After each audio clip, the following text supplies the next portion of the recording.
much, Mrs. Zainab. Thank you for the invite. Thank you for the opportunity. Thank you very much, and I appreciate it, and I do not take it for granted at all.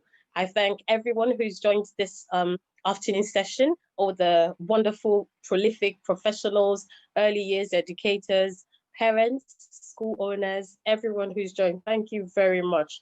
I guess the whole idea is that we're all working together, school and the home, to, raise children who are literate. So children who have literacy skills, functional literacy skills. So I'm going to try and go right into the afternoon's focus, and it is reading for meaning. So effective or best practice for teaching reading in the early years. And this is a topic that I've, talked about a few times on different platforms, including my own Facebook page and WhatsApp groups that I have had in the past. So what is the whole idea of reading or reading for meaning is the end is comprehension, not just comprehension, but then to be able to use, whatever meaning you've derived in daily life. To reading for meaning simply means, reading to comprehend the text, the function of the text, the message in the text, but also to be able to apply it going forward. So if I'm looking to the left, please, it's just me peeping at my notes in the corner here.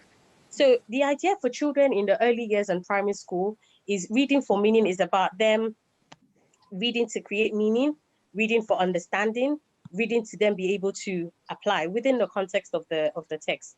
Now, early years and the early primary stages, and all the end to the, all the way to the end of the primary school. But I want to kind of try and narrow it down, because how you would approach teaching reading in the early years is slightly different from how you would approach reading to a child who's like 8, 9, and 10 years old. You're hopeful that those children can read independently already, so the approach is slightly different. So I'm going to focus on early years and sort of early primary. So early years for me would be, say, birth to age 6.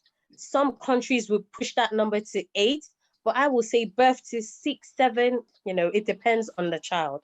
Now, reading can be independent. So at that point, the child has learned how to read, and that child can access and decode and read a book fluently by himself or herself.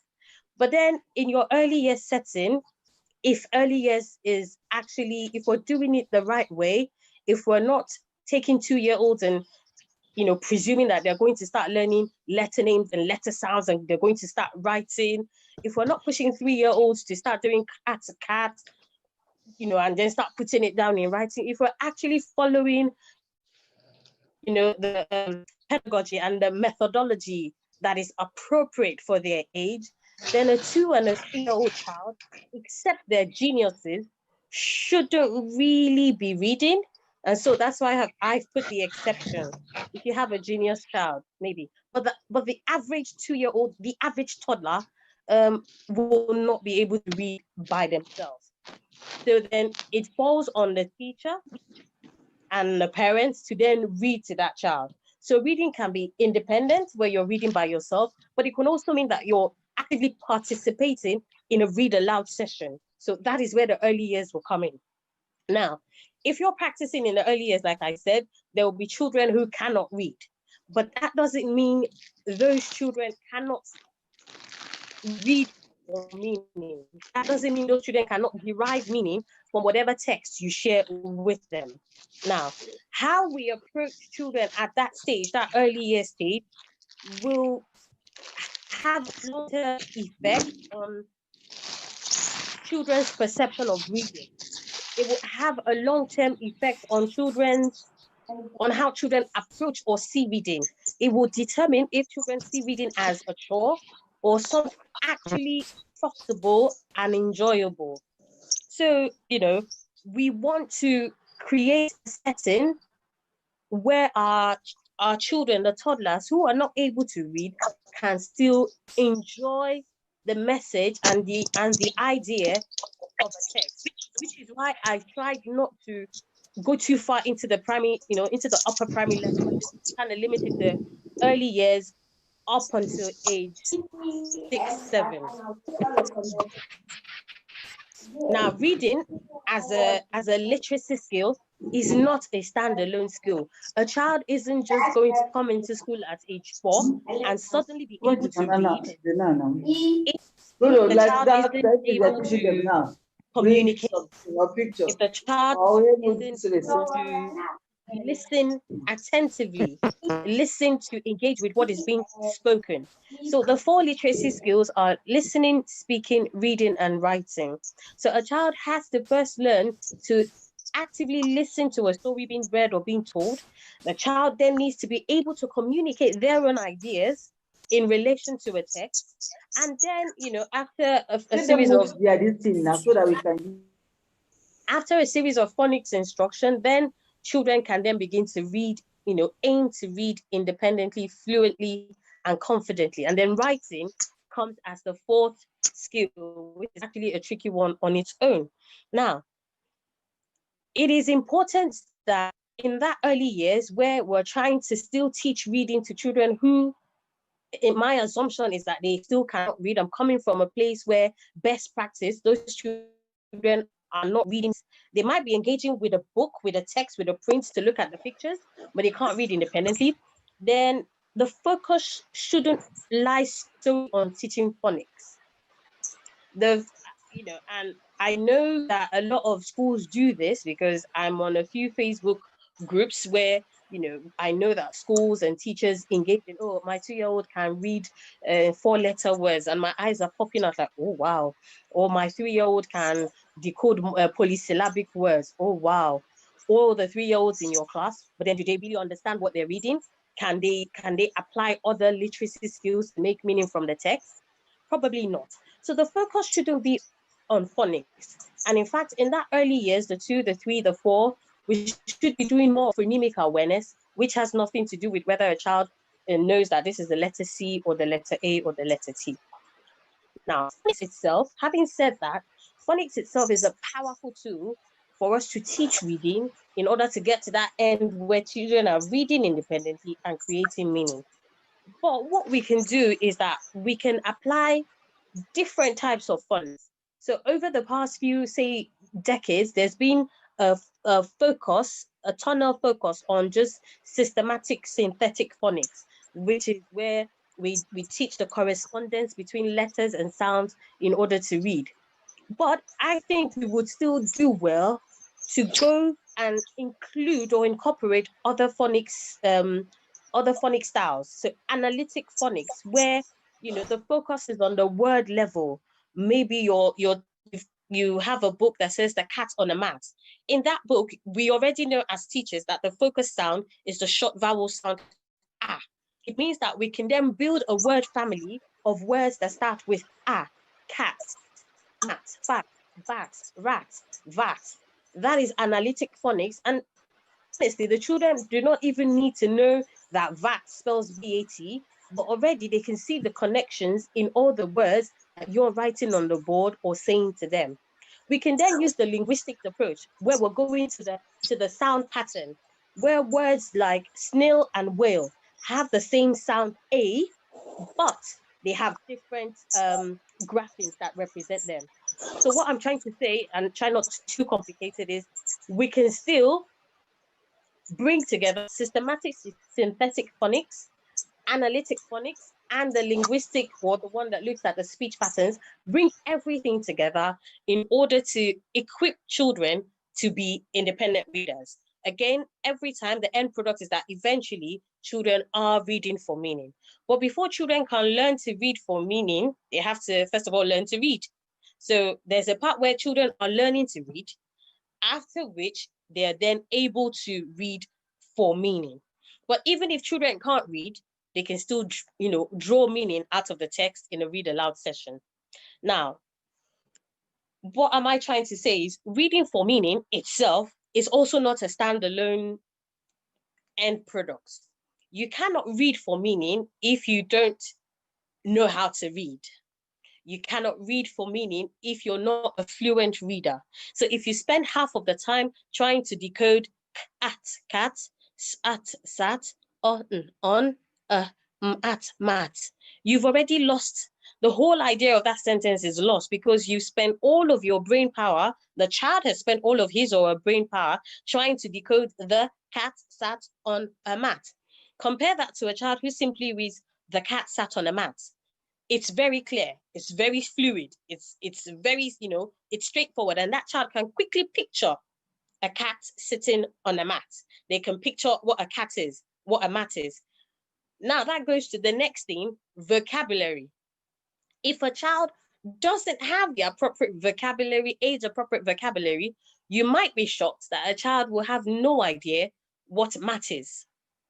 They might not know what a mat is if they live in a country where nobody uses a mat. So vocabulary also plays a key role in that end product or that end point of reading for meaning. So we have being able to decode words, but then being able to fluently read. It's called automaticity. You're not spending all of your time breaking the words. You're reading fluidly and with expression. You understand the meaning of the words that are being read. You know what cat means, what sat means. You know what a dog means, or bark, or you know what squabble means. You know the meaning of those words. That then helps you to understand what you've read. Now, for children at that, age, toddlers up until, say, pre-primary and primary one, we can achieve reading for meaning, even if those children can't read independently, by, using quality interactive texts. We as schools and teachers need to be very, very intentional about the type of books, the genre of books and the type of books and the quality of books that we introduce into our literacy session. We need to be very, very intentional to ensure that they're books that make for engagement. They're books that children can relate to. They're books that are word rich, that have vocabulary that children know, but also new vocabulary that they can learn. So for example, I have here, the front cover is not very, the front cover isn't very clear, but it is, the title of the book is, If You Give a Mouse a Cookie. This is a very great book for, say, primary one, because it has a lot of prediction and inferencing skills needed to understand it. So if I say to a child, if you give a mouse a cookie, what else could the mouse ask for? Then children have to maybe think about cartoons that they watched or something else that would go with a cookie. But it's a very good book to draw out language and discussion from the children that you're reading to. Another book I've got another book here, is called A Shark in the Park by Nick Sharat. So say you're in a reception class or a year one class, and your focus sound is the AR, R. This is a good book to do that. This is a good book to introduce that sound so that children don't think R is an abstract sound that you've plucked from nowhere. You've got shark in the park, because you can show them that you've got the R sound in shark, you've got the R sound in park. You can then begin to ask the children, can you tell me any other words that have the R sound? And as they say it, you put it on the board. So the first thing is quality text. The second thing is creating meaningful experiences. What this means is, if you're reading a book like, say, Goats Goes to a Playgroup, if that child is in a nursery setting or a creche, then it will be easy for that child to relate with whatever is being said here, because this is something they do at the nursery or in their class every day. So you want to create meaningful experiences, maybe by organizing a visit to the setting. So the setting of this book is a playgroup. So maybe we could invite or take the children on a trip to a playgroup to see what happens there. It could be a farm, it could be the zoo, it could be a museum. We would take them there for them to actually understand the setting, see the setting, and be able to relate it to what the author is saying in the book. You want to use story sacks, where you have puppets and objects that relate to the story. You want to do role play and drama, because all you're trying to do is get the children to connect with the text in order to understand and make meaning from what they've read. You want to focus on having a living setting. When I say a living setting, so for those of us in the early years, it's not just about seeing the children in a factory style facing the front. No, you want to have a role play area, a construction area, a small world area, you know, a kitchen area, something that from whatever book you're reading, the children can actually begin to simulate those activities. They can simulate in the playgroup, there's children painting, there are children doing gardening. So if you have all those things in your and you read this book to a child, it's very likely that a child would then go to, you know, to the garden in the nursery and want to plant something or play with the soil. Again, the child will remember the book you've read, and that would deepen their understanding of what the book is about. Now, in order to teach reading, in order to help children read for meaning, there are some key skills that we need to teach, and you can teach these skills to 2-year-olds, to 3-year-olds, to 4-year-olds, even if they can't read. Now, the first thing you want to do is to ask literal or retrieval questions. So you've got a book. Oh, what can we see at the front page of the book? And any child will tell you, I can see a goat, or I can see a paintbrush, or I can see a xylophone, or I can see a tambourine. It's fine. They're literal questions. You want children to be able to do that. Answer literal questions. That's your first step. And then you say to them, oh, what do you think the book might be about? Remember, I'm talking about children here who can't read. So they might not necessarily be able to say that goats goes to playground or playgroup. So the child might say it might be about goats making music. It might be about goats reading a book. They could come up with God knows what, you know, ideas. You can then say to them, well, this book is about goats going to playgroup. What is playgroup? Has anyone been to playgroup? Do goats go to playgroup? What do you think will happen at playgroup? That is the first step. Getting children to think about what is the author's purpose? What might I encounter in this book? And that is just from the first page. And then if a child perchance happens to tell you, oh, I've been to playgroup, you can spotlight that child. Go, oh, what was your experience in the playgroup? What did you do in playgroup? What you're doing at that point is you're activating that child's prior knowledge. That child has been to playgroup. So that the setting of this book is a playgroup. It is no longer alien to that child. You've crossed the first hurdle. The child understands and recognizes the setting. If it is, let me see, say what the ladybird heard. We know that that book, the setting is a farm. Who knows? Maybe a child has been to the farm. Maybe the dad is a big commercial farmer and they've been to a farm before. So what you've done is you've activated prior knowledge straight away for those kind of children. Now, for the children that don't know what a farm is, hopefully not, or a zoo or a museum, you can use pictures. You can use videos to show them so that very quickly those children are not lost in the event of you reading the book. So first thing you want to do, ask literal questions. Ask literal questions about the front cover. Ask literal questions about what they think the book might talk about. And actually asking that kind of question is already doing another skill. They're predicting. I think this book is going to be about a goat who goes to play with his friends. That's a skill of prediction. And a 2-year-old can do that based on the picture. A 3-year-old can do that based on the picture. A 4-year-old can do that based on the picture. A 5-year-old can do that based on the front cover alone. So we want to ask literal questions. We want to activate prior knowledge. We want to predict. We want to teach children how to predict. So we'll see the book. Maybe I have another book here. We've got, we're going on a bear hunt. And you're thinking, what do you think this book is going to be about? Even though this is not relevant to the Nigerian setting, because, you know, I don't know, I didn't grow up knowing we had bears in Nigeria. But, you know, as it was like we're on a monkey hunt per chance. Then we have monkeys in the forest of Nigeria. And a child might tell you that they've seen a monkey before, or they've had a monkey as a pet before, or they've watched a cartoon about a monkey. You want to then, you know, get them to predict what the book will be about. As you read, you want to help children to then visualize. So if you've been to a farm before and we're reading what the ladybird heard, what might a farm look like? What animals would we have on a farm? What are the different sections on the farm that might exist? This might seem very tame, like, why are we doing this? But it helps children to, again, understand. When you say that the ladybird then went to the cow shed, if a child doesn't know what a farm looks like and doesn't know what a cowshed is, you've lost that child. You know, that child is lost in translation. Like, what is a cowshed? The child is lost. So all of these little things help children to connect.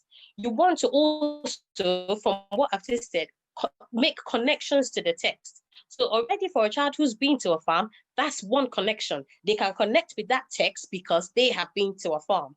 Or they can connect to the text because they've read a book, or you've read them a book. You read them a book 2 weeks ago that was about a farm. Again, that child can connect. Maybe by the end of the story sounds similar to another story that you've read them or mommy and daddy have read. They can connect to that text. So we want to ask retrieval questions. We want to help them activate prior knowledge. What do you know about a farm? What do you know about mice? What do you know about a park? What do you know about a playgroup? What do you know about a zoo? You want to help them to predict, what then do you think this book will be about? Why do you say that? And the child might say, oh, because on the front cover, there's a fin of a shark peeping out. Or because on the front cover, the daddy is doing this or the mommy is doing that. That is a skill, a comprehension skill that is needed, even though the children might or might not be able to read. As you read, you want children to ask questions. But miss, what happens when this happens? Encourage children to ask questions. But children will not automatically ask questions if you don't model it to them.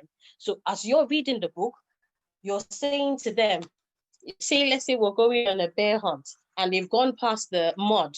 You're thinking, oh, I wonder where they're going to go next. They've gone through the grass, they've gone through the river. I wonder, where might they go again? And the child might tell you, they might come up with things. There's no wrong answer for them because they're exploring. And you open the book and you go, oh, they're going through a mud. They're going through the mud. Wow. And you read it on. You want them to visualize. You want them to ask questions. But you will help them to do that by modeling that to them. You want to check understanding.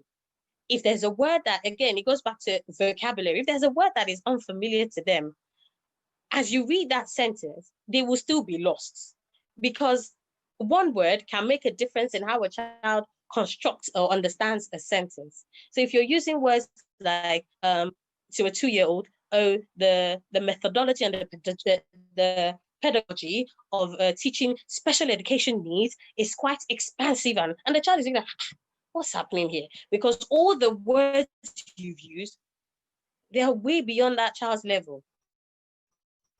As opposed to a 3-year-old, bring your yellow cup. I know yellow. The child knows cup. They can understand you. Go and bring your pink shoes. They know the color pink. They know what shoes they have. They can go there and do that. So you also want to check understanding, especially if there are new words in that text. And I think an effective way is to actually break down the new words, the vocabulary at the beginning before you read the book. Look at all the words that the children in your setting might not understand. Look for ways to break it down, show them pictures, show them videos, bring it to class if it's something you can bring to class so the children know before you actually start reading the text. So I think I've mentioned about seven strategies. So asking literal questions, activating prior knowledge, prediction, visualizing, asking questions, checking understanding, making connections, and you also want children to draw inference. Now, this might be one of the most difficult ones to do, but it also helps with understanding. The reason is because when authors write, they don't write every nitty-gritty bit of thing in their text. They put it in the illustrations, they put it in the text, hoping that the people who are reading can draw out what they mean. So say you're going on the street and you hear sirens and you see a smoke. As an adult, your first assumption is that there must be a fire happening somewhere. For there to be sirens of the fire truck and for you to be seeing smoke, there must be fire. Children at early stage might not quickly be able to make those kind of connections. We have to help them. If the text is saying, oh, the ladybird frowned and with a clenched fist, she flew away. If you ask the children, how do you think the ladybird is feeling? It would be very odd for a child to say, oh, the ladybird is happy. Why would you say the ladybird is happy when the text says, the ladybird frowned and with a clenched fist flew away? Frowning and clenching your fist all signify anger. So these are the little things that we want to help children to draw out. I wonder, look at the ladybird. Do you think the ladybird is happy or sad or what do you think the ladybird is feeling? And the child will tell you happy. Show me your happy face. And the child smiles. Is the ladybird smiling? No. And the child knows, okay, that's not what the author is driving at. That's not what the author is driving at. The author has a different meaning when they say frown and clench fists. So we really, really need to help. So I've used like a few books here to show how we can use books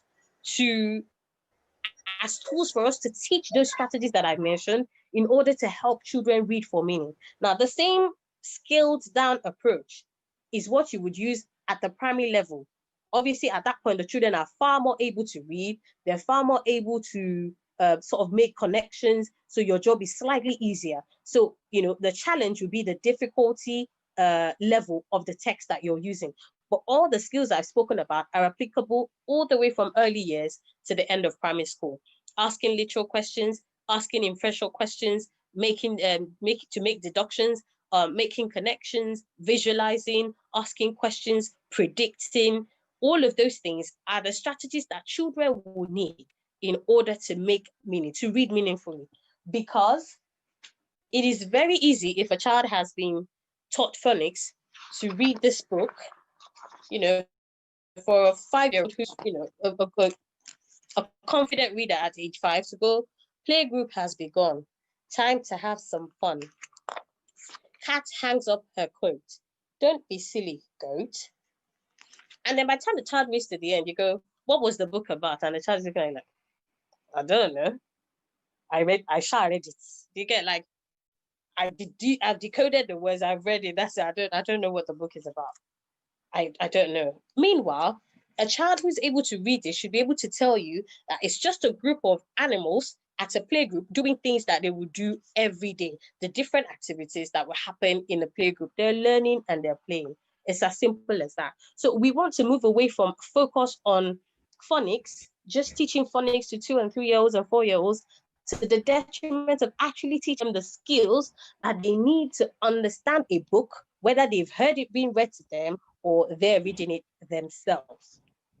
Now, as a teacher, what can we then do? What are those things we need to put as part of our best practice in order to teach these things or to help children arrive at gainfully skilled at these strategies? You need to read a text before you read it to your class. I'm going on the assumption that you're using a book-rich approach. You're using quality, interactive, engaging text to draw out communication and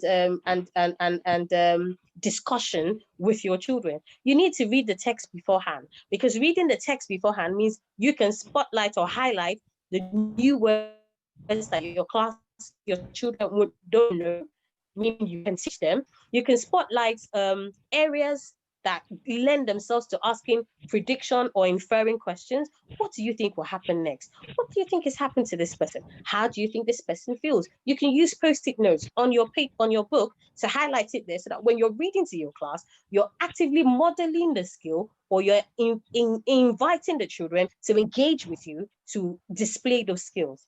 So say you're highlighting new vocabulary. So you're reading a book and it has the word duplex to a 5-year-old or 4-year-old. They might think, what is duplex? It falls on you to pronounce that word properly, duplex, to tell them what it means, a building with rooms on 2 floors, and to show them that it is a type of house. So that going forward, one day when you talk duplex bungalow, and you say bungalow is also a type of house, the child can quickly make connections. Oh, we have duplex and we have bungalow. Okay, 2 types of houses. Children are already beginning to make connections and categorize the information that they have. You want to read fluently and with expression, because you're a model to the children of how fluent reading and emotive reading sounds like. So you want to read fluently, you want to read expressively. If you're using a large text, if you're reading using a really large text, you want to be pointing. Look who's come. There's an exclamation mark. Look who's come. You want to be using it. Say, can you see goat's mom? They see that there's a question mark, and they see that you've changed the way you're talking. Look who's come. Can you see goat's mom? Again, I kind of tried to dumb it down to help us kind of focus on the early years. The approach will be slightly different from primary, and I know I couldn't squeeze it into 1 hour. That's, the difference in that. but it is the same thing, just scaled slightly upper. As you read, you pause to model your own thought process. I wonder how this person is feeling. This person's face looks like they have a frown. I think they might be angry. What do you think? How do you think this person is feeling? The children can see that you're thinking about your reading. You're not just reading, you're thinking about it. I wonder what this word means. Do we know what it means? You've modeled it to them, and it then goes on to them to always approach their reading like that. They then understand that reading for meaning requires that I ask questions, that I understand the author's purpose, that I'm able to read between the lines. I'm able to predict what might happen next. Those are all the skills that children need to read for meaning. We can start from the early years, and then by the time the children are in the upper primary classes, they're very well skilled, and the only challenge will be the type of text that we'll introduce to them. I'm trying to be conscious of time. Okay, a little bit more time. So finally, you involve children by asking questions, showing them the pictures, showing illustrations, but you also read the text and you read it again. You can't just read a book once. We're going on a bear hunt. You come to your class, you read it one time, and you think the children will engage with it. No, you read it again. You read it again. Then you act it out. That is the beauty of the early years, and that's why I'm sort of like focused on that. That is the beauty of the early years, even up into primary 1 and primary 2. You want to act it out. So a book like, there's some books that lend themselves very, very well to that. Maybe The Enormous Turning, or Mr. Gumpy's Outing. You can look for those books on YouTube. Mr. Gumpy's Outing. Mr. Gumpy's Outing is about a man who has a boat. He lives on the riverside. He has a boat. He goes on the boat, and then different people come to him. Children come to him. Can we get on your boat with you? And he goes, yes, you can, only if you don't squabble. And then a dog comes. Can I get on your boat with you? Yes, but only if you don't chase the cat. Then a chicken comes, or a cow. You can engage the children. They make animal sounds, they act it out, they act like they're on a boat. You can even, you can make a paper boat, everybody gets in, you model the act of the boat toppling over into the water, children swimming. All of these things at the early years helps children to connect with the text, and it deepens their understanding of the text. The whole point of reading for meaning is to understand, to comprehend, and to be able to draw out meaning. But if you're not helping children to engage meaningfully with the text, if you're using all those strategies, asking questions, predicting, inferencing, making connections, then children will just read. They will just be, the word has escaped me now, they'll just read. Like, they'll just read a text, but not understand or engage with the text. So we have to move away from heavy focus in the early years on children writing, cats, maths, when there isn't any deep connection to text that might actually help them to develop core literacy skills they need to understand the books that they will read. With your books, you can draw out spellings, punctuations, and grammar rules. So there's a book, Dear Zoo.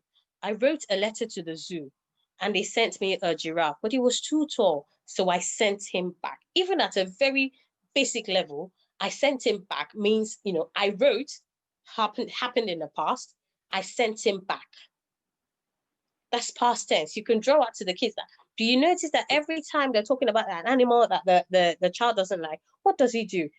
I sent him back. I sent him back. I wrote a letter to the zoo. They sent me this. I sent him back. You're drawing out grammar rules from books already. And you can do this with little children because they come up with awkward past tense pronunciation. I getted it. I have it. He kicked me. He hurted me. So you can use books to be able to start presenting to them subtle grammar rules that they can use in their communication. As you use this and you apply your systematic synthetic phonics, you apply your analytic phonics and your linguistic phonics, children then come into your class, go straight for your book corner and pick up a book. You've built your classroom in such a way that children want to pick up books to read. You've built up their skills in a way that when you're reading to them, they're actively listening, but they're also thinking about what you're reading. They're actively engaged in the process of reading, even if they can't read by themselves, even if they're not able readers, so to speak. You use the books to reinforce your phonic sound, every book you pick up has the ability for you to reinforce the skills that we've talked about: activating prior knowledge, developing or building new vocabulary, asking questions, all sorts of things. Because of time, and like I said, because I wanted to kind of limit it to the early years and early primary, if you're teaching of best practices to teach reading for meaning, phonics is a key part, but not just synthetic phonics, but analytic and linguistic, where you're exploring a piece of text, which is why it's a bit sad that a lot of, I hope I'm wrong, that a lot of schools in Nigeria focus on a lot of things, but there are no school libraries. There are no class book corners where children can, there are no set schedule in the school day where teachers can just read a book to children. It has nothing to do with, tests or exams, where there's just reading going on. Because the whole point of such a session as organized by Mrs. Zainab is that we want to raise literate kids. But we don't want children who can just read and write. We want children who are functionally literate, who can think about the people they will give a contract to, and they can read between the lines of the contract. They can read the terms and conditions. They can read a memorandum of understanding and understand that there's a loophole here, or there's a clause here that if I'm not careful about will get me in trouble. That is what we're trying to do. We're building children that can communicate their meaning, their intentions, their ideas, their feelings. That is what functional literacy is about. That is what reading for meaning is about. We start from the fun things, fun, interesting books, but as adults, you and I, we're reading biographies, we're reading texts for professional development. We have to apply those skills.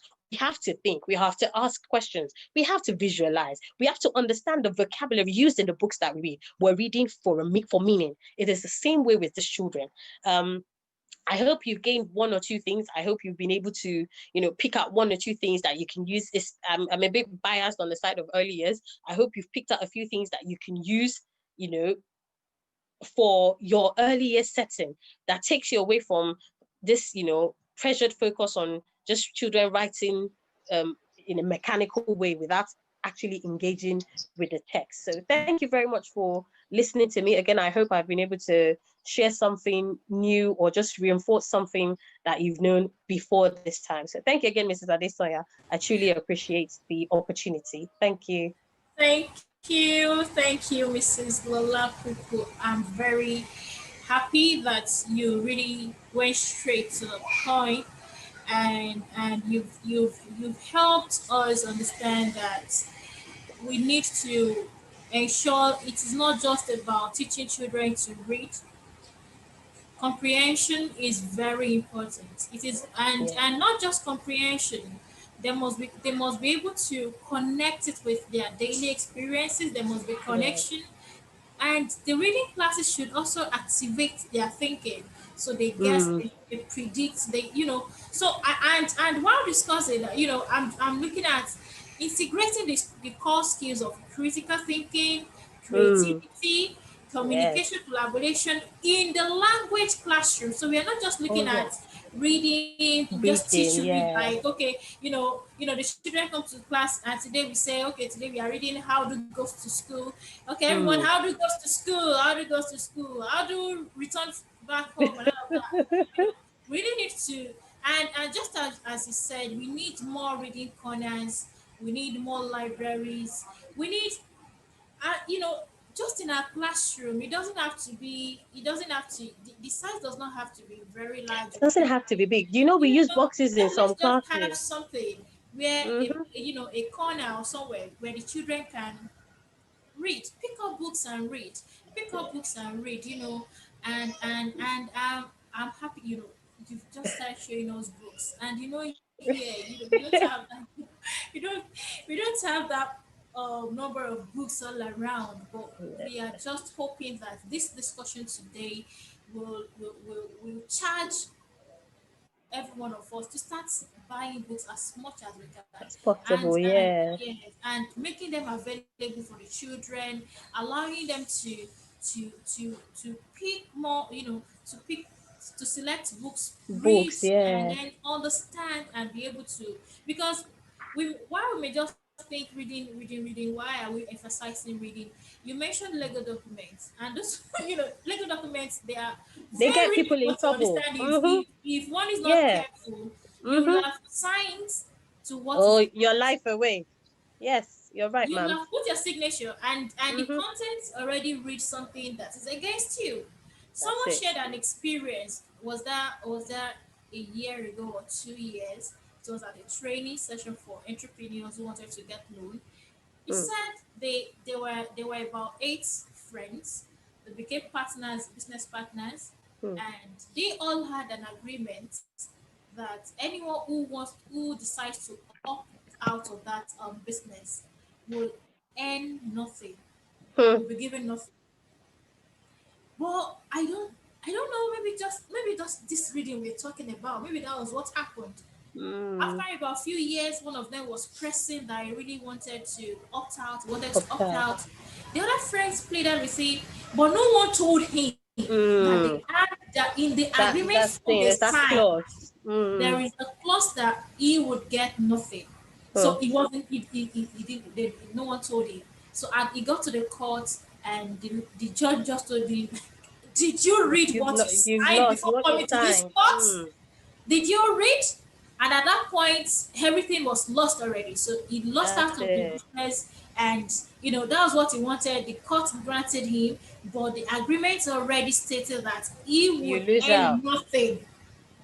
Can I also Nothing. say, ma'am, that it is also is that reading for meaning or to understand, the writer's purpose that affects us when we go on Facebook and you see a text, you read somebody's post and you have, the idea is that we're reading maybe just to reply. It's just like listening as well. When we listen, we just want to reply. We're not actually reading between the lines to get what that person is saying. In the same vein, we're not reading between the lines of a person's post to see that I'm not attacking you, but I'm just saying, if you read very well and you put two and two together and you then read the comment section and you see people, insulting the writer, and you will know for sure, clear as day, that what has happened is that they don't understand what they've read. And that is why it is key that we don't make the same mistakes with our children. We need to teach them to be able, inferencing is what is that reading between the lines, draw inference. What do I know about the world? What is the text saying to me? I can deduce that, I can assume that. Understanding, it's very key. It starts from, fun books, but like you said, it goes on to contracts, marriages, divorce, partnerships. You need to read for meaning to understand. And if we don't teach children to do that, we do them a disservice. We do them a disservice if all we're thinking is that, oh, we've taught them phonics, they can do the cat sat on the mat. If the cat is sitting on the mat, why is the cat sitting on the mat? What kind of cat is it? What kind of mat is it? What time of the day is the cat sitting on the mat? These are things that will help children when they read anything. They're thinking, I wonder what is happening here. They become thinking readers, and it then helps those who teach creative writing, because you can't have a writer who is not a reader. A child who hasn't read loads of books will have nothing to pick on to be a writer. So if you think, oh, I'm just going to come in and teach diction or teach creative writing without children, knowing how to read for meaning, you're going to do twice as much work. You're going to do twice as much work. Everything, they're all linked together. When you talked about creativity the other time, acting and drama, apart from it being an outlet for creativity, it builds children's confidence. If I call on the shy child in my class to be the narrator, or I call on the child that is very introverted to be the main character, I am helping that child to do something else apart from reading, to build confidence in themselves. Oh, yes, this person saying our social media is a reflection of our comprehension level. Yes, ma'am. Yeah, yeah, that's why people are always fighting on social media.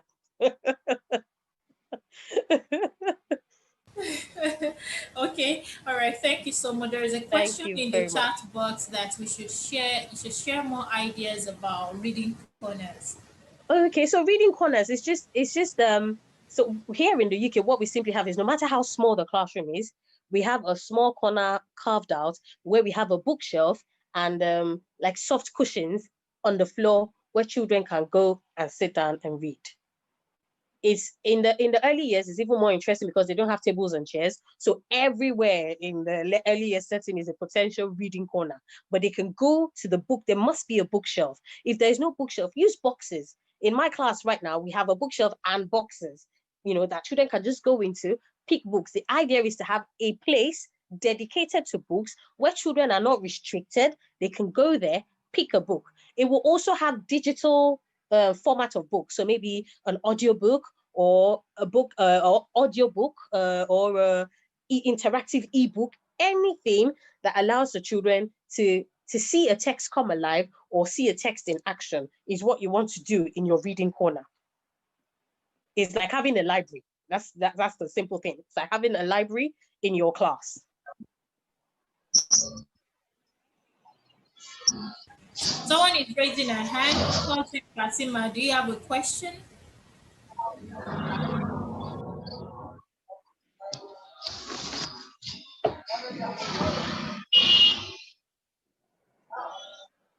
Hello, Cousin Fatima. If there is any, please send your questions in the chat box.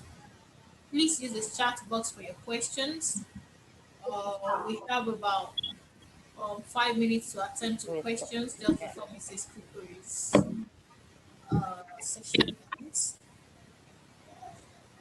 So maybe whilst that person is still sharing their questions, I think our school owners should also try and put in a budget. I know this is not the time to be talking about money, but put in a budget to start. You don't have to get spanking brand new books.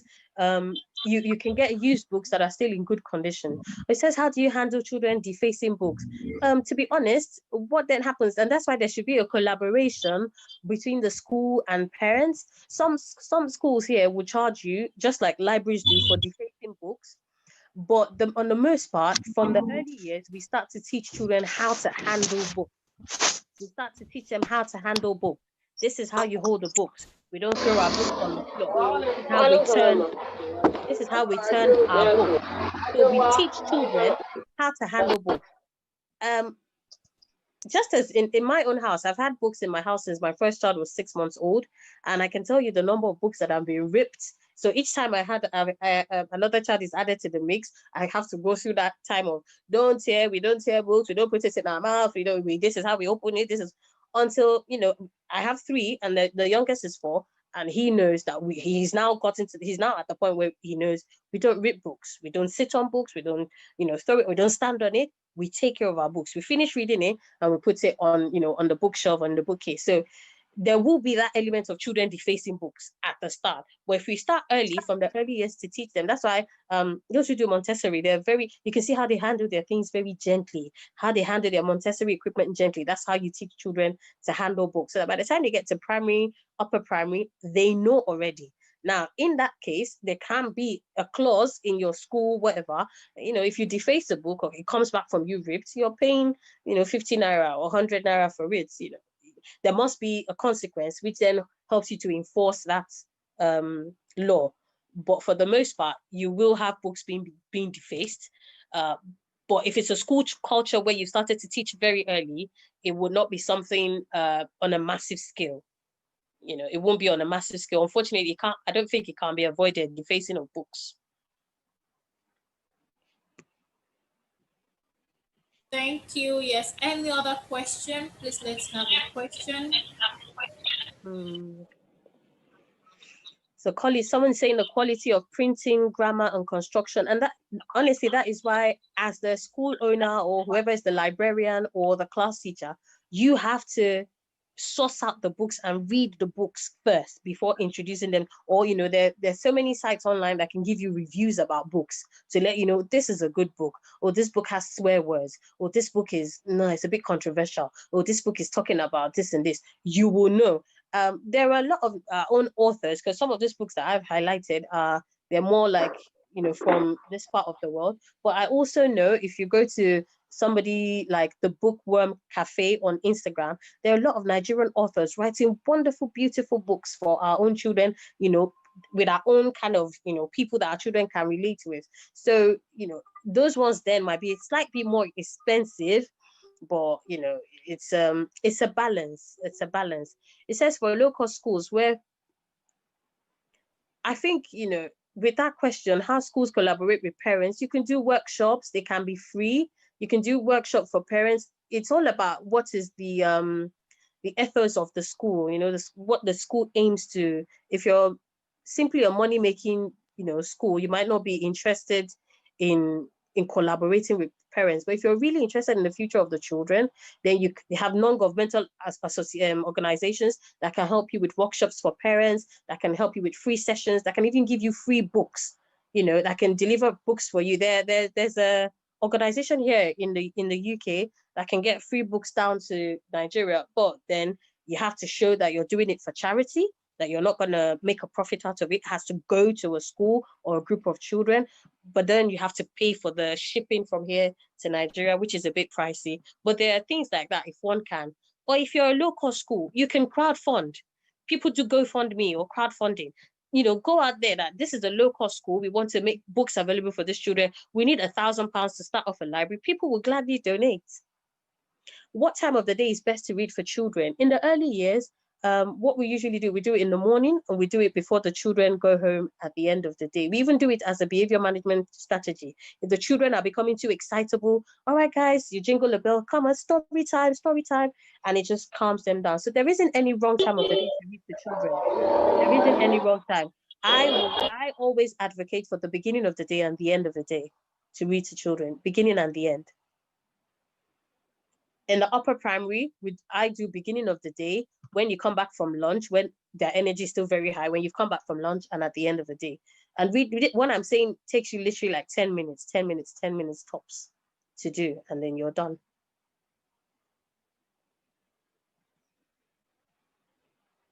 Thank you. You're welcome, ma'am. Thank you very much. That was so great a session. How do you undo vocabulary not time understood? Let's see. And that's why you have to read the text in advance, ma'am. You have to read the text first. You will then know the level, what level your children are operating at, and be able to say that word, they won't get it. And then you can use a video, a picture, or bring in. So if you're talking about a microwave to children in the rural area who don't know, you can bring if it's convenient for you, bring a microwave to class and show them this is a microwave oven. This is what it does. You've got to help the children understand what the word is. There's YouTube nowadays. You could just simply go on YouTube, type microwave, and there'll be a short video there explaining to children in a fun way, this is a microwave. The whole idea is that they know what the word means. So you have to read the text first, identify the words that might be stumbling blocks for them, and help them to understand what those words mean.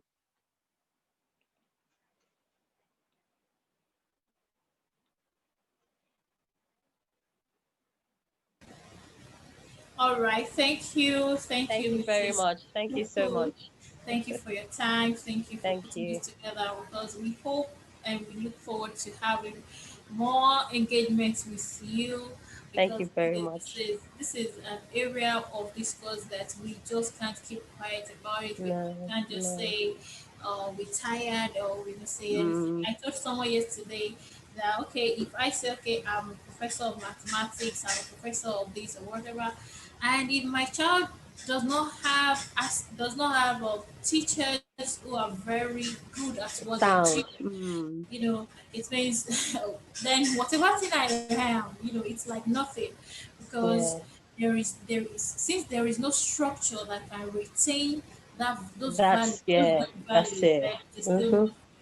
And it's not going to be replicated over the years. You're right, ma'am. You're right. Yes. You're definitely right. Thank you so much for inviting me. Thank you, everyone, for listening. Thank you for your time. I appreciate everyone. Thank you. Thank you.